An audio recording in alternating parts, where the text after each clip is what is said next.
Woo! Yeah. All right. Yes. The martial arts will be mixed an awful lot today. Big time doubleheader going down on this Saturday, October 1st, 2022. UFC Vegas 61 kicking off, at least the broadcast for certain, in around 29 minutes. And then a few hours after that, Bellator 286 kicks off in the LBC. So a lot going on, a lot of fights to watch. We're excited to talk to all of you about these fights. Thank you for joining us. It is the People's Pre-Fight Show. I am Mike Heck, being joined on the ones and twos and on the mic with Casey Leydon. No sleeves, no problem. He's doing the rowboat. I'm mixing the martial arts. Oh, beautiful. The old school way. We're not throwing it in a blender. We're taking out the wooden spoon.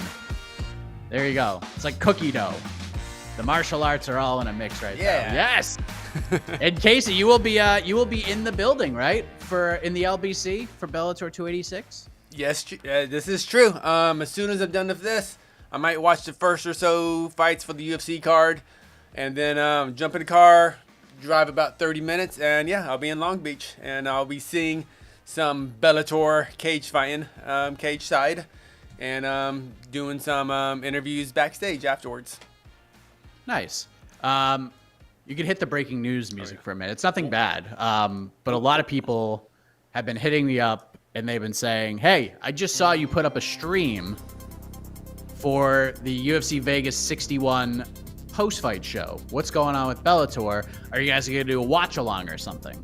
So we're not going to do one in video form, but we are going to hop on the MMA Fighting Twitter Spaces for, I don't know, could be the final 2, final 3 fights. Whenever the post-fight show wraps up, we're going to jump onto the MMA Fighting Twitter Spaces, and we're going to watch the last 2 or 3 Bellator fights all together. The news is so exciting, I almost fell off the screen. Fell out of frame. So if you're watching, we can watch together, and if you're not watching, we'll tell you what's going on. So it should be a fun time. So there you go. There's the breaking news. And I can jump. I can jump on. I'll be like, because I'll be like about 15, 20 seconds ahead of you guys. So I'll be in the future. I'll be like, yes, I'll be watching. Yes, but I mean, listen, the Bellator card is much better on paper than the UFC card. I think the UFC card, and I'm not dogging the UFC card. I think it's gonna be a very fun watch. I think there's gonna be a lot of finishes. There's a lot of like really good competitive fights on this card. There's not a ton of stakes on the line, which is kind of what I look for in a lot of these cards. I'm a storyline guy. We don't have a ton of those on this card, but the matchups themselves are really, really good. And then over on Bellator, the matchups have much higher stakes. Yeah. There are a lot of questions. There's a lot of intrigue in some of these fights, even in the prelims. So, yeah. It's not a good talent. A lot of good talent. Yeah. It's going to be a good day. It's going to be a good day. So, this is the People's Pre-Fight Show. I really want to get away from the whole which card should you watch, because you don't need to do that. You can watch both. That's the great part about the MMA gods have been nice to us, I think, today. And they're going to, I think maybe the main event might overlap with a couple early prelims, maybe for, do the cards overlap at all, really? It might, like maybe the main event will overlap into the Juan Archuleta Enrique Barzola fight, which is a good fight. I mean, a damn good fight.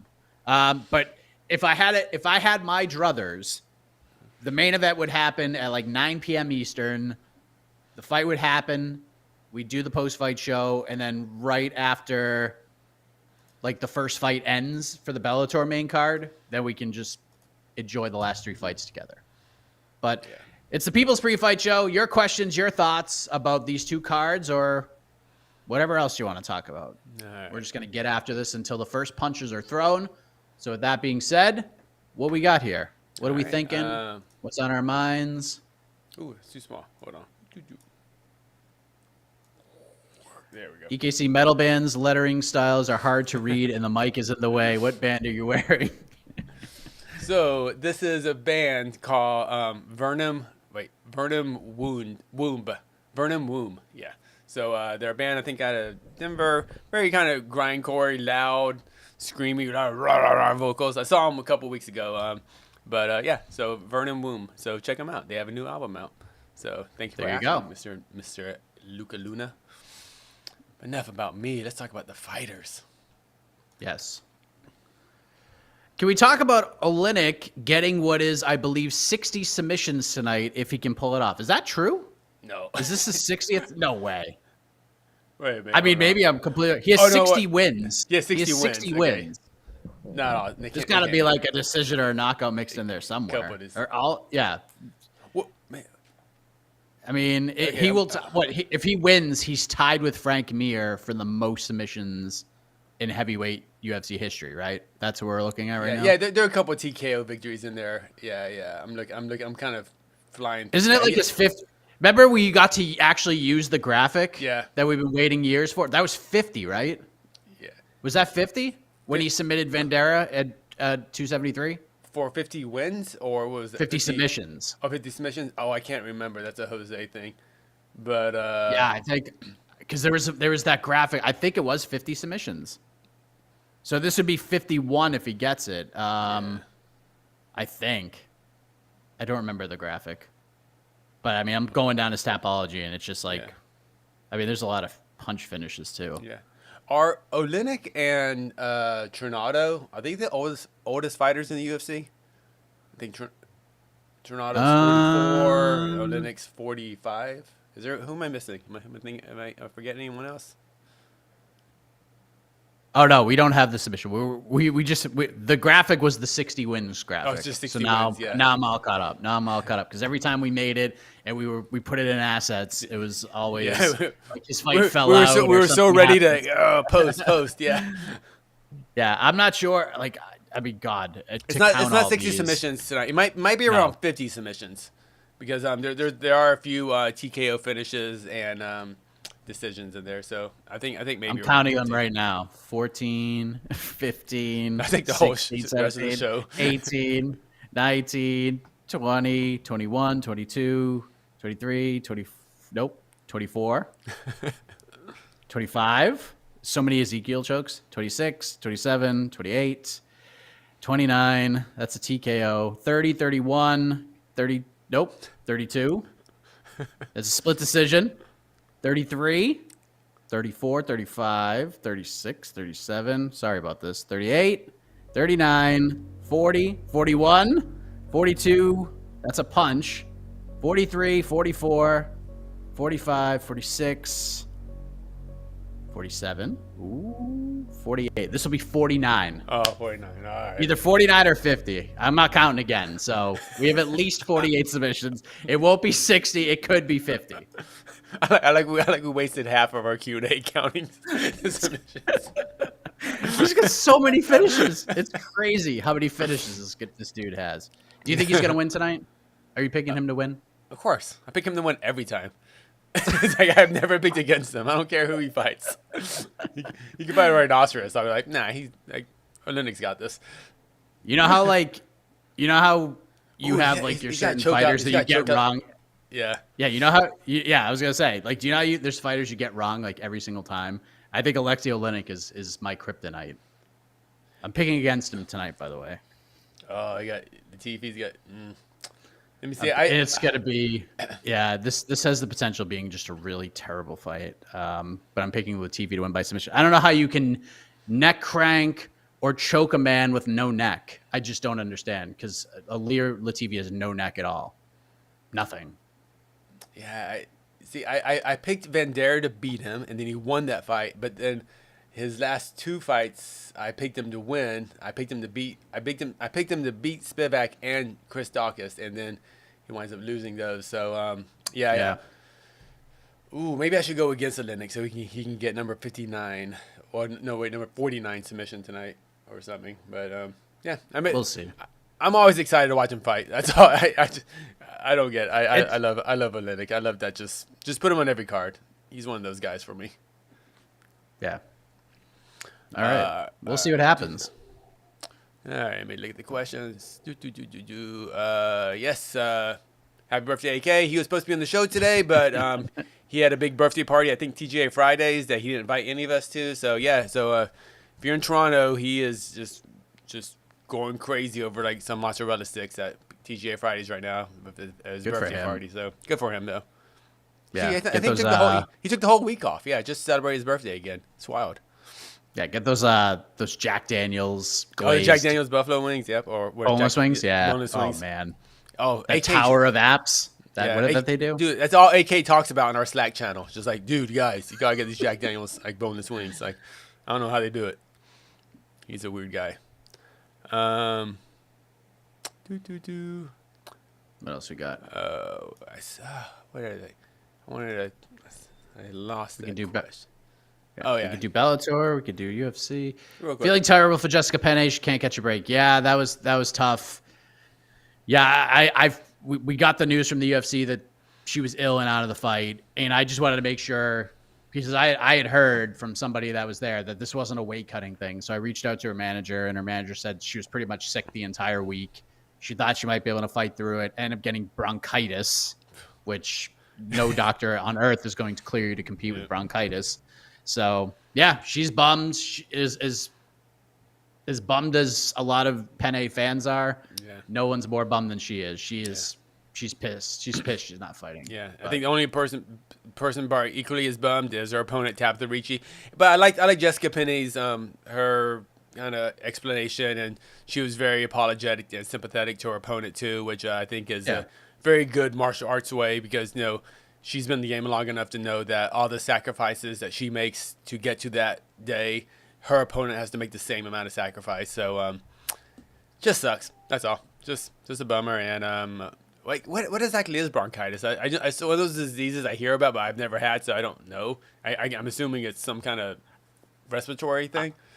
Yeah, I'll pull it up. It's something. It's a condition in which the airways in the lungs, called bronchial tubes, become inflamed and cause coughing, often with mucus. Bronchitis can be acute or chronic, which is short-term or long-term. So, yeah, not an ideal illness / infection to have when you're about to get into a 15-minute fist fight with someone who wrestles really, really well. All right. It's not really a question, but a comment. UFC is crazy marketing. Dana, love him or hate him, is the best promoter that's ever lived. I mean, what specifically have they done here for this event? I mean, they're doing the anti-promotion, which I guess in a weird way is a storyline, but that's about it. But okay. I mean, hey, if you love him, cool. But I don't blame. But here's the thing: I don't blame anybody, anyways, because the UFC doesn't need to go crazy marketing at this point, anyways. The brand is enough to market. People are going to watch this card, whether the UFC put out a social media graphic or not. People are going to watch it. That's what the UFC has done. They built this brand so strong that it almost doesn't, like we've talked about it before. The Bellator card is way better on paper, top to bottom. It is much better than this UFC card. But in my opinion, 3 to 4 times more people will watch the UFC card because it's the UFC. Yeah, UFC. Yeah, it's just. I feel the UFC brand is so strong right now. I mean, like more people watch a Contender Series card, maybe. More people watch this Tuesday. More people watch Contender Series this past Tuesday with Bo Nickel than are probably watching the Bellator. You know what? Card. Talk about Dana being a good promoter. He is a very good promoter of his Contender Series. The whole Bo Nickel. I do not like the Contender Series, but I sat down and I watched this week's version, this week's episode, whatever you want to call it, for the first time, really beginning to end. And I was honestly super impressed with the production of it. The fact that we're watching Bellator prelims, early Bellator prelims. We're watching an LFA card just with UFC production, UFC lighting, UFC cameras. I mean, take away the Dana White Contender Series logo. If I'm walking by this just at a bar, it looks exactly like a UFC event. I would have no clue, especially like 95% MMA fans don't know, outside of the main and co-main, they don't know who any of the fighters are. So those Contender Series fights look exactly the same as almost any basic fight night card. I was actually like, wow, it looks same announced team pretty much. I love having Senko in the booth. That was great. Great. I don't know why they don't do that for actual fight night cards, but Fitzgerald, Felder, and Sanko are a tremendous combination. They tremendous combination. I liked it a lot, actually. I do not like the whole game showy kind of reality show aspect at the end where, you know, Dana does this thing. It's like, whatever. But in terms of... I love that, but... I know why we love it, but in terms of... Yeah, I'm a geek like that. I love game showy stuff. But there's also no drama. There's also no drama anymore because if you win, you're getting a contract. Like the first week, I was actually really excited because Dana gave the B. Joe Pyfer speech. And I was like, all right, like we're going back in time to season 1 and 2 where they weren't giving 5 contracts out. They're giving 1 or 2, sometimes 3 if it was like the card of the century. And now we're back to after that whole thing and that whole B. Joe Pyfer speech, I think all winners except for like 1 or 2 got contracts. It was the most they've ever given out on the Contender Series, even after only giving out 1 the first week. So I wish they would go back to like you really have to impress to get it, but I think those days are behind us. Yeah, and I even really hate the whole impress thing because really that means is get a finish, and so guys that get dominant decisions usually don't get contracts, and to me, dominant decisions are usually almost more impressive than big finishes because big finishes are just big finish. It just depends on your opponent, but. That's a whole other topic, but we won't go there. Yeah, I won't go there. But going to this question, Dana is doing a great job of promotion when he chooses to. But I think the UFC fight night cards, we done. The ship sailed. Like they won that game, and now they can throw anything out there, and people will eat it up. And Bellator has a great card, just not a few miles down, but a few hours down the road, and. Like 90% of the questions are still about Bellator. I mean, about UFC card and not the awesome Bellator card. But I will also give Bellator a lot of credit because they have done an atrocious job of promoting this year specifically. But they have done a great job with this one. They have taken some of the UFC storylines that are different, such as no public, no media, and then their social media game has been on point. Mm-hmm. Saying, hey, media, come to our card, which is not terribly far from where you're at. Like, we would love to have you. Like, they're just jumping on things that they wouldn't jump on like a year ago. And even just bringing the freaking Liver King out for like some random liver eating contest, which you were there for, by the way. Like, it was just so random and out of left field, but like everybody saw it. And the Bellator brand is on the background. So like that is brilliant. I don't know how it came to be, but bringing that guy in, I don't know, like how did that happen? Tell me, how did that whole thing happen?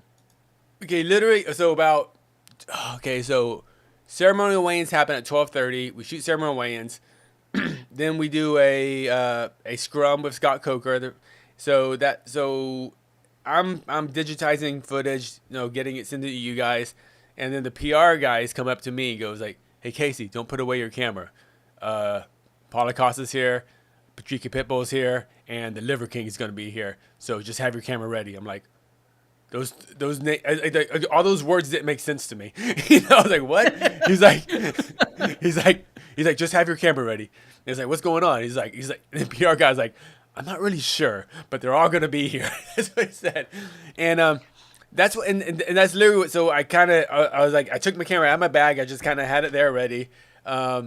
Esther, our photographer for the day, was there like, hey, Esther, keep your camera out. The Liver King is going to be here. And she's like, it's like, what do those words mean? Dude, it's like Liver, like we had never, I kind of heard Liver King, but I didn't know what it was, to be honest, or what he was. And then they set up a table. Paulo Costa walks in. Pitbull walks in. Captain Eric's there. And then a couple minutes later, actually, a couple minutes, just watch the video. I see this guy wearing a goat head or something, a fur goat or wolf or something. I don't know. Just lifting dumbbells, coming in, and like, and I look over. It's like, oh, there's all this raw liver on the table. I'm like, what? And then, essentially, it just happened. It was a very like a boxing media event. If you cover boxing events, we talk about this. They're kind of just chaotic and just things happen, and that's what this was.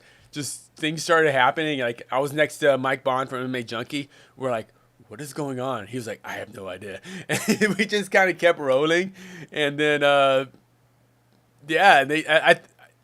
and then they just started eating liver, and the Schmo got up there, just did his thing, and the Schmo wasn't even a part of it. He was just, they kind of got up there, and Schmo was all like he just kind of said to one of the other camera guys, like, you want me to kind of MC this or something, like, and they're like, sure, go for it. And like, that's man, I would have loved to have done that. Yeah, it would have been so dramatic had I done it, but. Schmo did a good job. He did. I actually talked to him afterward. He was like, I was like, was that planned? He's like, no, I just kind of, I don't know. We just got, I was like, yeah, we just did it. And, it was fun. And if you look at my social media, I got Paulo Costa asked for a picture with me.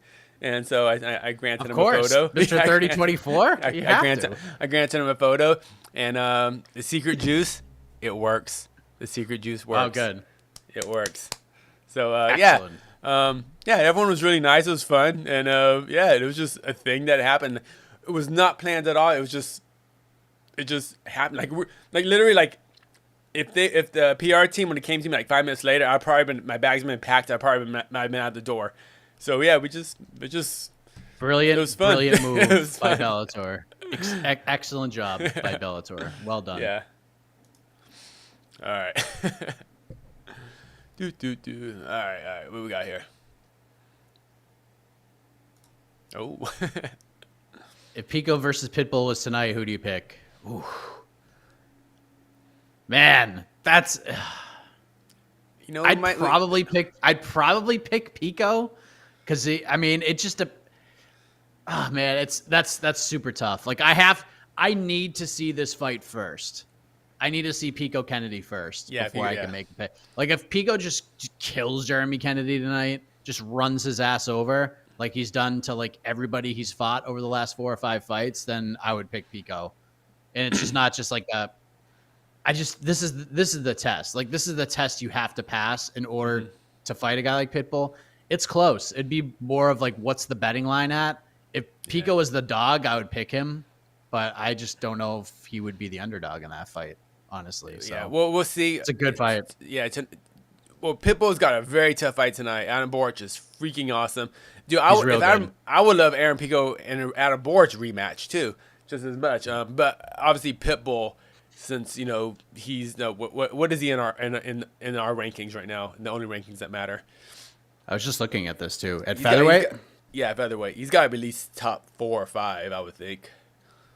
After beating AJ, yeah, he's up there. I'll pull him up right now. I was just looking at him. I was getting the live blog together for Mackenzie, Dern, Xiaonan.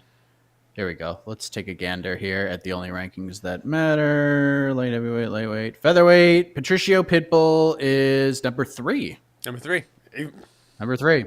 Yep, number 3. Wow. Yeah. So everyone, I think we're all picking Pitbull tonight, but I think no one's gonna be shocked if Borch wins tonight, because I think we're all really high in Borch, and I think we all kind of want to rank him higher, but just because of the way the rankings work, he just hasn't had that opponent to kind of justify that ranking, I think.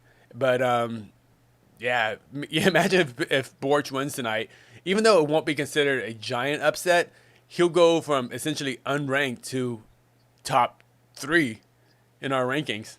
If Borch wins, I think I have him. Yeah, he's already. I have him personally ranked in mine. Yeah, already. I think I got 15 or 14. One of those things, and it's one of those rankings too, where like he could be a lot better. I just can't justify putting him over a lot of like guys like Josh Emmett or whatever, just because it's just hard to do the MMA math correctly. But Borch is a really good opponent. And the top 3 fights tonight on the card are gonna be freaking awesome. So, but 4. I like the top first 4, fight too. top 4, yeah. Yep. So it's gonna be fun. Did they reveal why the arena is empty? No, they have not. I'm just we'll just play surprise. You know what we'll do is, if you're not watching live, we'll watch the beginning. I'll put the captions on, because I'm sure we'll get a panoramic view of the arena and what's going to happen, and hopefully John Anik will tell us what's happening. So, no idea. I guess there's a Twitter account for Zuckerberg's jet. And according to that Twitter account, Zuckerberg's on his way to Vegas, or he's in Vegas. And one thing, too, we don't know that the arena is going to be empty. We just know that it was not open to the fans. The arena could be actually full. The Apex could be actually like just packed full of people tonight. We actually don't know. We just know that no media is allowed, outside media. I'm assuming UFC broadcast partners are going to be allowed or whatever. Like ESPN's going to be there, obviously. But no MMA Junkie, no MMA Fighting, no MMA Weekly, no Sherdog, no whatever else. MMA Cage Fire Torch.net isn't going to be there. So that to me that's the bigger issue, really. It's like no, like I don't. That's the bigger question. I don't understand why the no media thing. Isn't that because even do you have a speculation on that, Mr. Heck? I don't know. Like I mean, there's. Like no fans thing. Like, if they bought out the arena and they bought every seat and they want the seats empty, cool. That's on them. You know, but the media part is just that one kind of weirds me out. Yeah, I mean I have like a thought, but I don't know. Too. Yeah, I don't know if it would keep the media out. So I don't know. We're gonna find out shortly in like 3 minutes what's going on. If there's people there or not people there or what it's all about. So okay. They have not revealed it yet. Yeah. Feel like similar to Roy Jones Jr. You almost forgot about Pitbull. We still have questions about him. I don't think anyone's forgotten about him, but there's theories that he gave his like the last of his best in that AJ McKee fight, and maybe he just doesn't have like that much juice anymore. I don't know. I'm picking Pitbull to win. I'm picking him to win a very competitive decision. Yeah, that sounds about right. And nothing against Pitbull, but he's been at the top of the game for a long time. And the best fighter in the history of the promotion. He's the GOAT. He's the Bellator GOAT. Oh yeah, without a doubt. Yeah. Yeah. I'm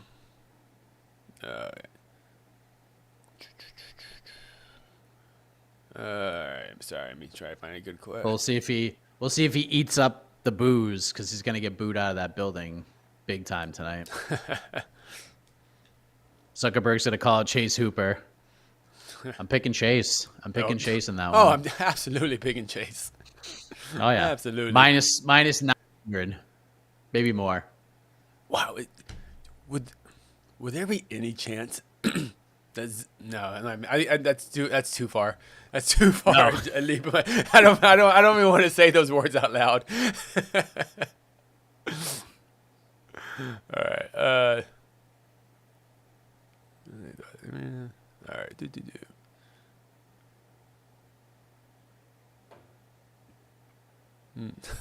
Oh, here's some wild theories. I'm probably wrong, but I think it's to announce Jones's return fight, and Dana doesn't want another Ariel Brock situation. I like that. I love the Michael Scott photo as well. Yeah. Thoughts on Barcelos versus Trevin Jones? Low-key banger tonight for me. I still think Barcelos is the boogeyman of the bantamweight division. I don't think he's the boogeyman of the bantamweight division because I think maybe Mr. Victor Henry might actually be the boogeyman of this division because we saw the performance he put on against Barcelos. That was and Victor Henry's fighting. I think in 2 to 3 weeks. 2 weeks. He's fighting 2 weeks. 2 weeks against Mr. Rafael Assunção. He's good, man. Like I think this is how I think this fight's gonna play out. I think Barcelos is gonna win the first round. It's gonna be kind of tight. I think Trevin Jones is gonna clip him a couple of times, may not drop him in the second. I think he's gonna have a good second round, and then Barcelos is gonna come out and finish him in the third. Barcelos is a very good third round fighter. Wasn't against Victor Henry, but who is Casey? Who is in any round against that man? You know what I mean? But it should be good. It's gonna be a fun fight. I rolled with Victor Henry last week. The man, so he was probably about 150 pounds at that point. No, because he's not doing his hard weight cut yet. Yeah, around there. And I was like 170. Like, man, he didn't even like he's a black belt jiu-jitsu and like he's more known as a striker. I just like when DC said there are levels to this game, oh my God, there's just like between like just a person who trains and like Victor Henry's like an A-level bantamweight. I don't know how to describe it. I was like, he just like, I feel like he could like bake a cake and still like submit me, like at the same time. Like that's how like the levels above he was above me on the ground. But but and the fact that I was talking a little about the Barcelos fight to him and stuff, and he was just like he was just like, yeah, I just went out there and did my thing. He didn't really have much to say about it. He's like, just went out there, have fun. And I do think Barcelos coming. Like I picked Barcelos to beat Victor Henry, and I like Victor Henry a lot. 'Cause I was just that high in Barcelos, and I was just like, I was almost shocked how good Victor was that night. Yeah, I love Barcelos. I'm excited about him, and I do believe he's that boogeyman. That's that unranked boogeyman in a sense. I think people now know who Barcelos. I mean, now know who Victor Henry is.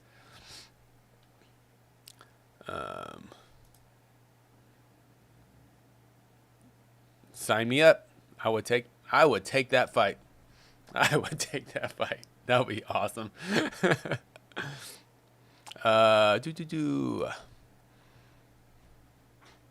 Why doesn't Verdict cover Bellator events but covers PFL and Invicta? I don't know if they just have cover. It's just sponsorship. Yeah, thing, right? I did. Yeah, they have partnerships with Yeah. PFL and Invicta. So I just don't think they have one with Bellator. Yeah. Are you into the whole Verdict thing? I mean, I get what they're doing, and I see why people like it. I know AK uses them quite a bit for like his robbery reviews, but I just haven't. They keep asking me to get involved with it, and I just haven't had really any time to do it. Yeah, I mean, I'm okay with it. Cool. I'm more of a MMA decisions guy. I like MMA decisions. but I realize it. But they do like live scoring, so that's different. They have a different angle, so it's cool. Wait, what is this question? All right, why does it seem like the UFC is the actual Bellator card tonight? Am I crazy? I think he's talking about like the strength of the lineup. Oh, okay, yeah. It's yeah, you're a little crazy, but they're both. Bellator's got a great card tonight. It's like I don't want to say a tentpole event. I don't know if they do those tentpole events anymore, but it's a big event for Bellator, and this is just kind of a weekly show, a weekly card for UFC, and I don't know. That's all. You can watch both cards tonight. How we so looking I'm on the watching. podcast? Yeah. It literally just turned on. Yeah, they just did the open package. They're at Anik. I'm looking in the arena. They're panning. I don't see anybody. Oh, okay. I guess it actually will be. I mean, there's literally nobody. Let's see if Anik. I mean, they're just talking about fights right now. But I'm watching. I have the closed captions on, so I'm trying to see if anything comes up. But there's nobody in there. I mean, there's plenty of folded seats. Oh, all right. Well, I think so we'll see. We'll see if we get an explanation. They're talking about the main event right now, as they typically do. So I will try to do the up and down look thing. All right, let's go. Let's keep going. They're talking about Mackenzie Dern's submission skills right now, and they have graphics up, which means we'll get a Xiaonan one in a moment. Yeah. So there we go. If Pitbull wins this match and also ends up winning the bantamweight belt at Bellator, if there is an MMA Hall of Fame, does he deserve to be in it? He doesn't need to win the bantamweight belt to be in the Hall of Fame. But he should definitely be in the MMA Hall of Fame, if there ever is one. Oh, yeah. I thought that was... Yeah, you're right. Doesn't need to win it. Oh, no, my keyboard. Yeah. What happened? Oh, no. My keyboard stopped working. What's going on? on? Is it one of those, like, battery-powered ones? Yeah. But, no, it's just going really Wireless? slow. Like I press a key and it doesn't work, and it shows up, like, but then, like, it types, like, 4 seconds later, like, it's... going like it's going on like AOL, like to dial up speed. Like crap. Yeah. All right, we'll see what happens. What's driving me crazy about my laptop right now is that I like to do. There are people like.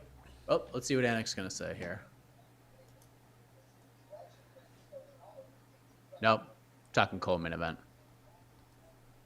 Yeah, I guess they were told not to talk about it. Okay, I wait. Just video package. They're just like, hey, just act like seats are empty at the Apex so far. So waiting to hear what's going on with that. Pitbull definitely is a Hall of Famer. Yeah. Imagine if he did. Yeah, if he did win the bantamweight belt, which would be that's a big leap. That's a big leap because the Bellator's bantamweight division freaking rules. So, but if he somehow did win that somehow he did win that. Has there been a 3-weight, not simultaneously, but has anyone won like 3 different weight classes in a major promotion? I don't think. No, I can't think of anybody off the top of my head. Jose is like great. I suck at like elephant's brain stuff. Things. There's certain like if I was there, I remember like every detail. But if I wasn't there, then I don't remember every detail, and I have to like look things up. Who's gone for it though? Has anyone fought for titles? I don't even know. I think there's probably some, but like people have fought in 3 weight classes, like even at a high level, but not maybe at championship level though. Huh. Yeah, that'd be ridiculous. I think that would be the last thing for Pitbull to do as far as really to kind of put him on that. Those if he does win that bantamweight, say he wins tonight, and then he goes for the bantamweight title, which is still difficult because you got Sergio still in the way. You got the tournament.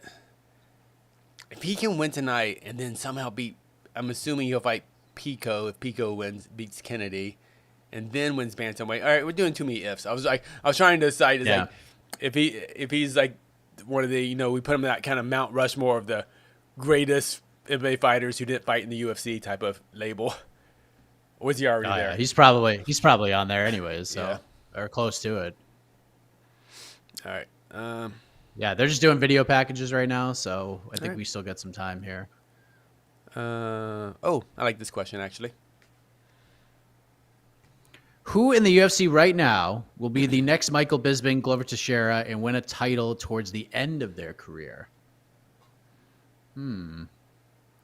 Jose Aldo would have been the correct answer for me, but now he's retired, so man. It'd be cool if Gerald Meerschaert won the belt. Like that'd be pretty awesome if someone like that did it, just out of nowhere. Man, I want to come up with something. I want to come up with a name before I go to the next question. Who could it be? Okay, hold on one second. Oleinik?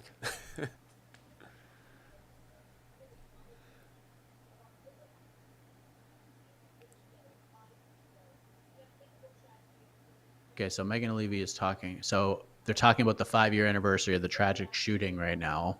Oh.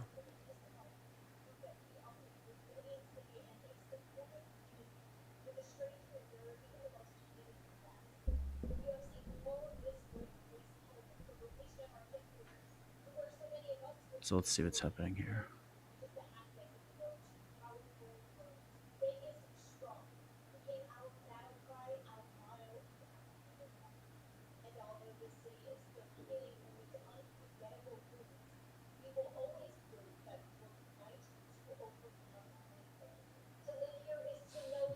Megan Levy's just absolutely knocking this out of the park, by the way.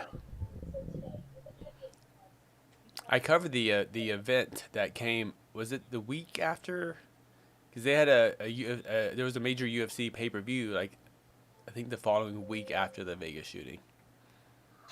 Yeah, I remember talking to Cody Stamen about that because he had like just moved to Vegas, and I think he fought on that card, and I think he won on that card.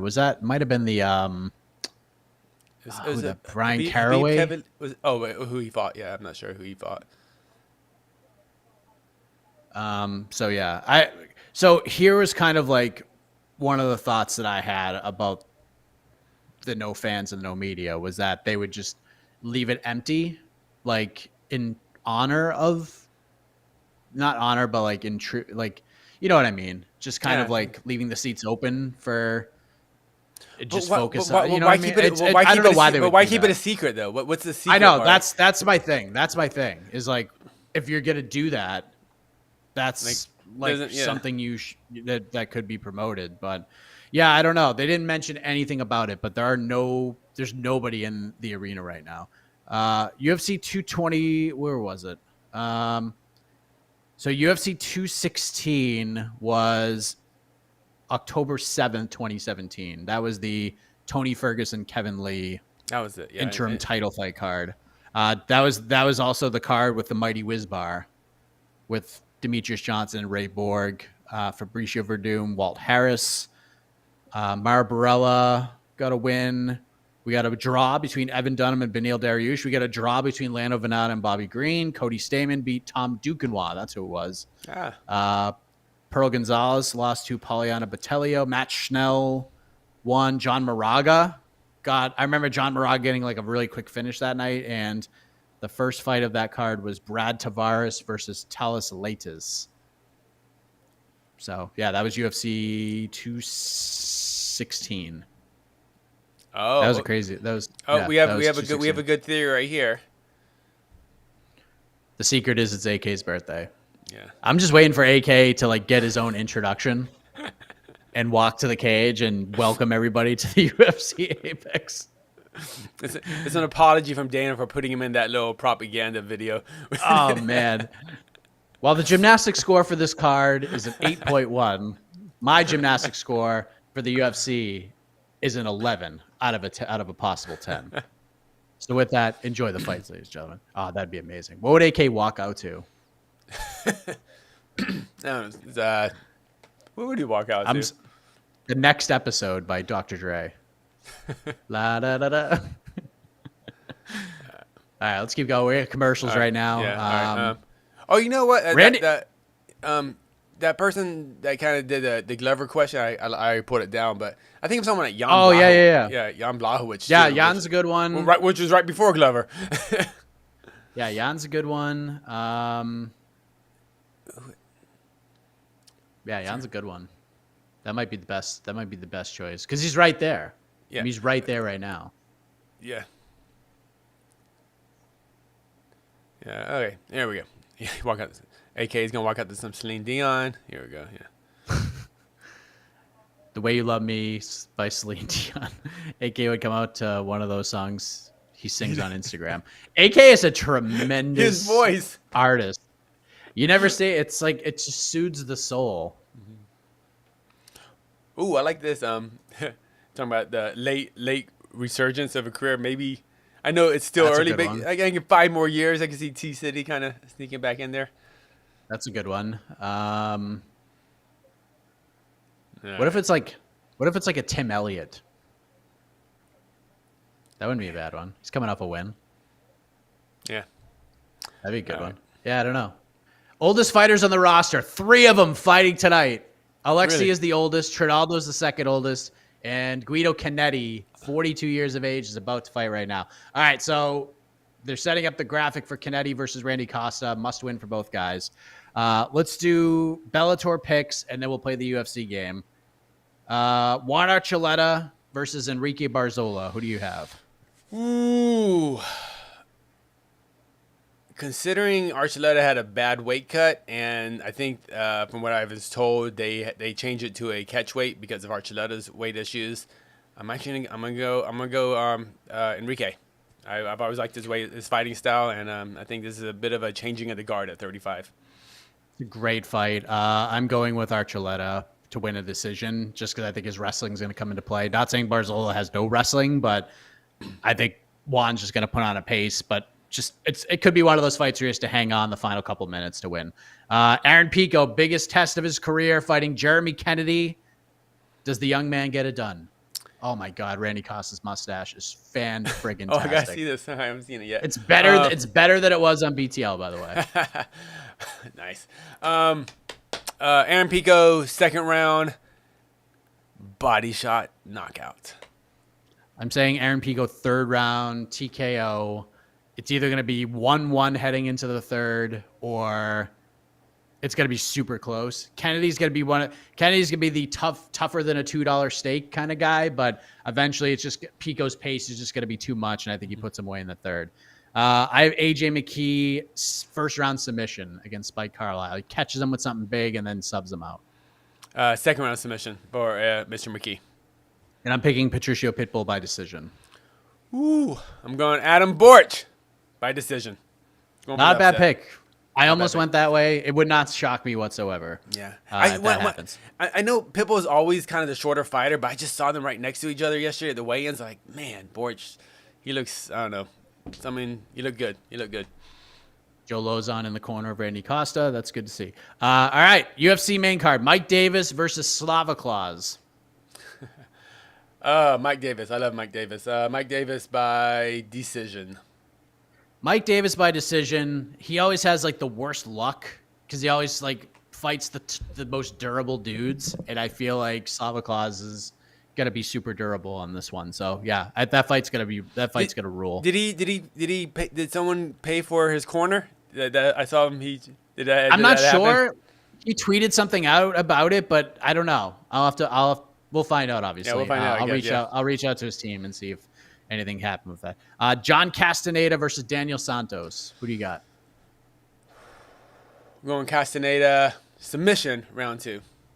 I'm going TKO round 2, but that fight is going to be absolutely bananas. Yeah. Sadiq Youssef taking on good old New Englander Don Shainis. I'm picking Sadiq Youssef, third round TKO, TKO, but I think Don Shainis is going to have a good little showing of himself. I think Don Shainis might actually win the first round of this fight, but I just think this is one of those things where it's too short a notice, and I think Youssef wins this fight, even if both guys had like 12 weeks notice. But I think Shainis is going to just play the surprise card for a little bit, but I think Youssef's going to get his feet under him and wear on Shainis and eventually finish him. Youssef decision. Dominant decision. Shainis will look good in the first couple minutes, but then, reality sets in.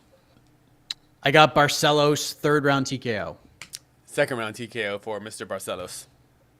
Randy Brown, dominant decision. Ooh. I'm going for the old man, Tornado decision. Oh, nice. I'm going. I just can't hate on him. I love it. And then I'm going Mackenzie Dern, second round submission. I'm going for my heart. I'm going Jan KO round 4. Wow. I think Jan is the better fighter, like the more complete fighter, but Dern's just got that finishing ability. Yeah, I know. I know. If that fight gets to the ground, Dern's winning. Yeah. It's over. So, do we want to play the bonus game? Kennedy's not even in the octagon yet, so we're good. Yeah, let's do the bonus game. What are we doing? Are we gonna have a fight of the night here? Oh, yeah. Fight of the night. Oh boy, who am I going to fight of the night?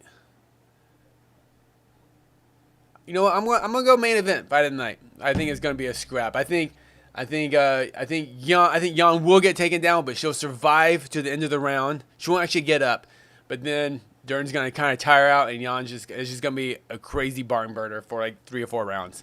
So I'm gonna go Dern Jan for main event. Fight of the night.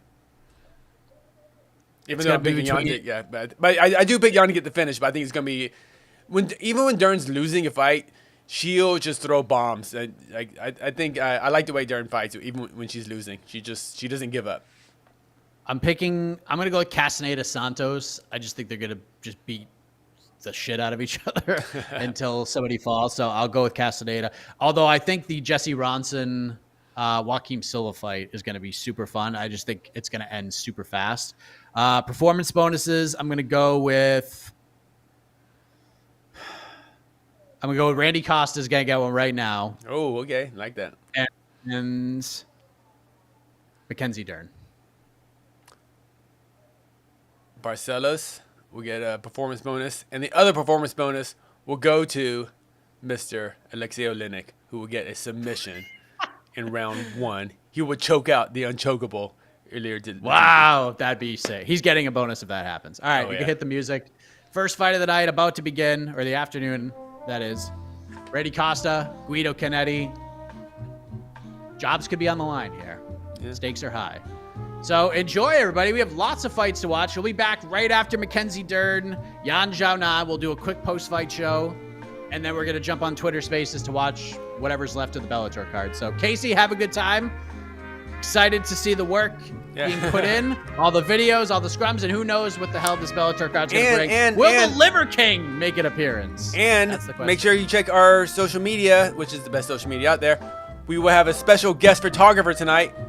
Miss Esther Lynn will be shooting cage side for us tonight for MMA fighting. So you'll be seeing our photos.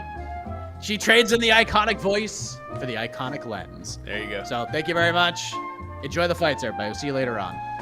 Happy birthday, AK.